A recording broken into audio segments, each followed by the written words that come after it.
Ayan, may nakaready na ako dyan na kawali na may tubig. Ilalaga ko muna itong talong.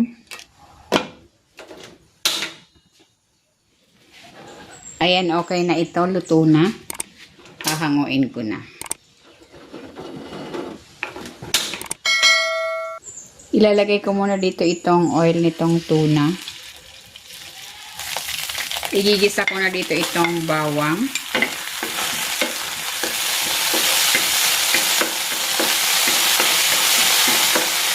At itong sibuyas.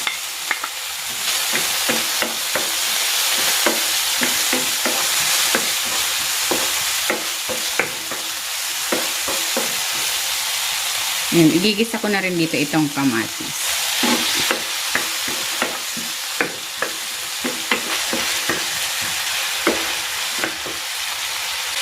Ilalagay ko na dito itong tuna.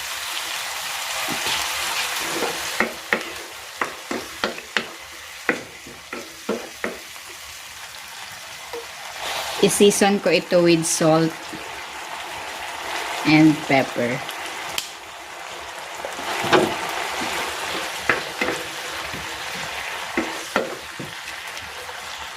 Ayan, okay na ito. Hahanguin ko na. Ayan, ito na yung tuna. Maglalagay ako dito ng harina. Isang itlog. At ng spring onion. Haluin ko muna.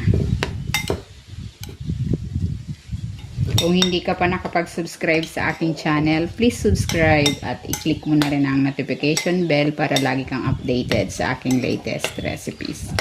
Ayan, okay na ito. Then, ito naman yung talong. Maglalagay ako ng asin at ng paminta. I-rub ko muna para mahalo yung asin.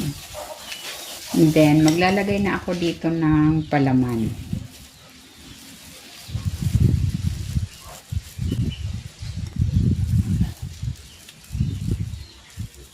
Ayan, okay na ito. Lulutuin ko na. Ay, nagpainit na ako ng mantika. Bago ko ipiprito, ididip ko muna itong talong dito sa itlog. Ayan, okay na yan.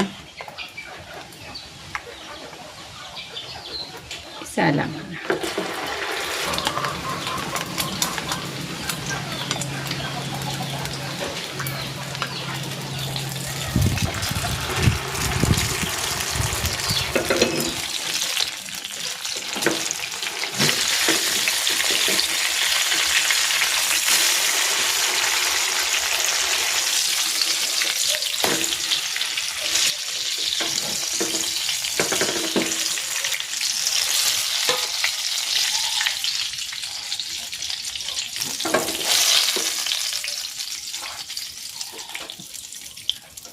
Ayan, ready na itong tortang talong with tuna.